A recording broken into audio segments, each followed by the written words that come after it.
Another year wasted on your little internet thing? Dad's voice carried across the Thanksgiving table as he carved the turkey. Meanwhile, the family business hit record profits. I picked at my food, letting their mockery wash over me as usual. If they only knew that my little internet thing was now a billion-dollar tech conglomerate. That their precious Mitchell Manufacturing's record profits were a facade hiding mounting debt. Sarah got another donation for her website, my brother Mark announced, scrolling through his phone. What was it, sis? $5 from someone buying used books online. Mom shook her head disapprovingly. Honestly, Sarah, at your age you should be working at the family company like your brother. He's our CFO now. Yes, the same CFO who'd been cooking the books for months, desperately hiding their financial collapse from shareholders. My analytics team had flagged their irregularities weeks ago. Actually, I said quietly, the business is doing well. Playing shop on the internet isn't a business, Dad scoffed. Real business is done in boardrooms with real products. Like Mitchell Manufacturing, 3 generations of success. My phone buzzed silently, a message from my acquisition team. Mitchell Manufacturing's credit rating just dropped. They'll need a bailout within 30 days. Still want to proceed anonymously? Absolutely, I typed back. Set up the meeting for next week. Let them think it's a regular investor. Sarah, Mom's voice pulled me back. Mark says there's an entry-level position open in accounting. A real job with a real future.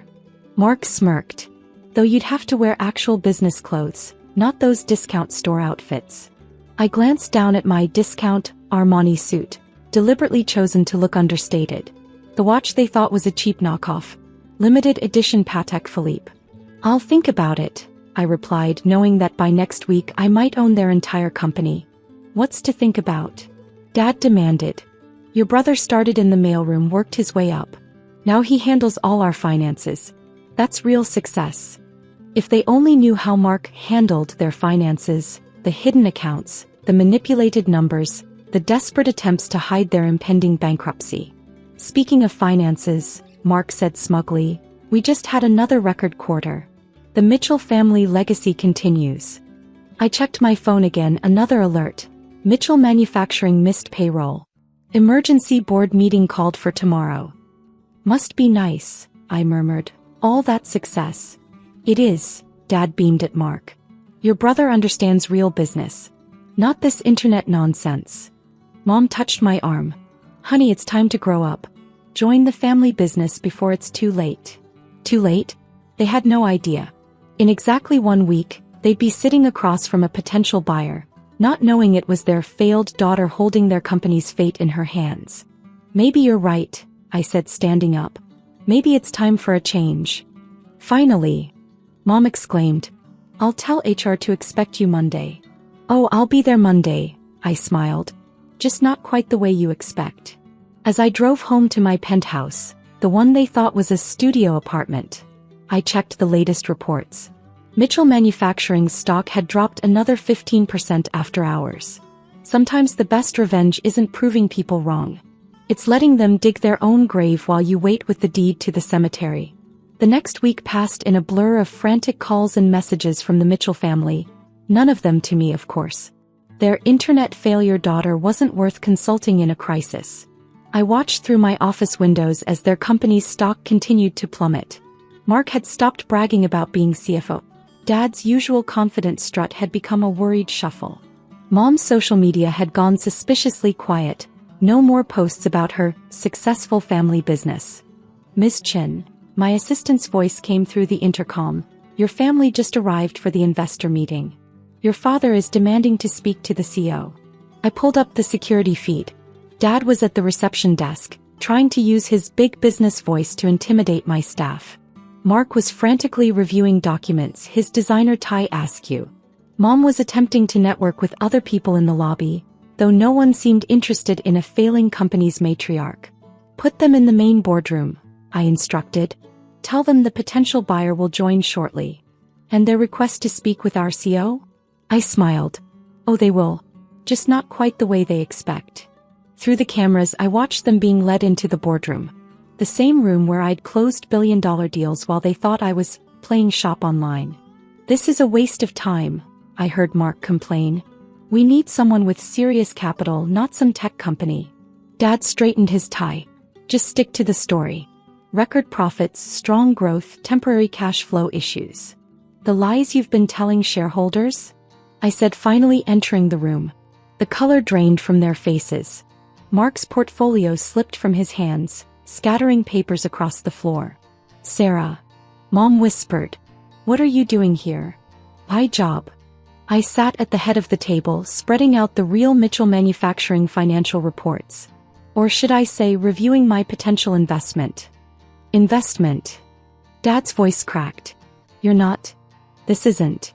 Chin Technologies. I gestured to the logo behind me. Your potential buyer. Though after reviewing your actual numbers, I have serious concerns. Mark started to speak, but I held up my hand. Before you continue the lies, little brother, let me show you what real business looks like. I pressed a button and screens descended from the ceiling, displaying their company's true financial state. Hidden accounts in the Caymans. Falsified profit reports. 3 years of manipulated numbers. I turned to Dad. Still think internet businesses aren't real? This is impossible, Mom stammered. You play with websites. I built the largest tech conglomerate in the country, I corrected her. While you were mocking my internet thing, I was tracking every mistake, every lie, every fraudulent report your precious family business produced. Mark slumped in his chair. How did you know? My analytics software flags financial irregularities across all major corporations. That donation you mocked at Thanksgiving? It was $1 billion acquisition of your biggest competitor. Dad leaned forward. Princess, let's talk about this. Family should help family. Family. I laughed. Like when you helped me. When you respected my business. When you offered me anything except mockery and entry-level positions. I pulled out a thick contract. Here's my offer. Chin Technologies will acquire Mitchell Manufacturing at 20 cents on the dollar. You're in no position to negotiate. 20 cents. Mark exploded. That's insulting. More insulting than cooking the books? Than lying to shareholders. I pushed forward copies of their fraudulent reports. Should I show these to the SEC instead? The silence in the boardroom was deafening. Outside my floor-to-ceiling windows, the city continued its busy pace, unaware of the family drama unfolding 50 stories up. You have 30 minutes to decide, I said, checking my watch, the one they'd mocked as a knockoff. Before the market closes and your stock becomes worthless. This isn't fair, Mom whispered, her perfectly maintained facade cracking. We're your family. Fair. I pulled out my tablet, displaying years of their text messages, social media posts, and dinner table comments. Like when you told everyone I was a failure. When you mocked my business at every family gathering. Mark was frantically reviewing the contract. These terms, you'd control everything. Yes. The company, the assets, the board seats. Everything except the fraud charges. Those are still your responsibility. Dad stood up, desperation in his eyes. Sarah, please. This company is our legacy. 3 generations. Of what? I cut him off. Of looking down on anyone who didn't fit your definition of success? Of hiding financial crimes? Some legacy. My phone buzzed, another stock alert. Mitchell Manufacturing had dropped another 10% in the last hour. 25 minutes left, I noted. Tick-tock. Mom tried a different approach.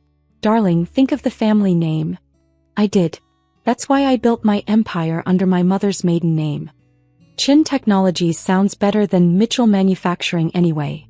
But the employees. Dad started. Will keep their jobs. Unlike you 3. I smiled coldly. Though I hear there's an opening in the mailroom. You always said that's where real success starts, right? Mark finally broke. We have to sign. We don't have a choice. There's always a choice, brother.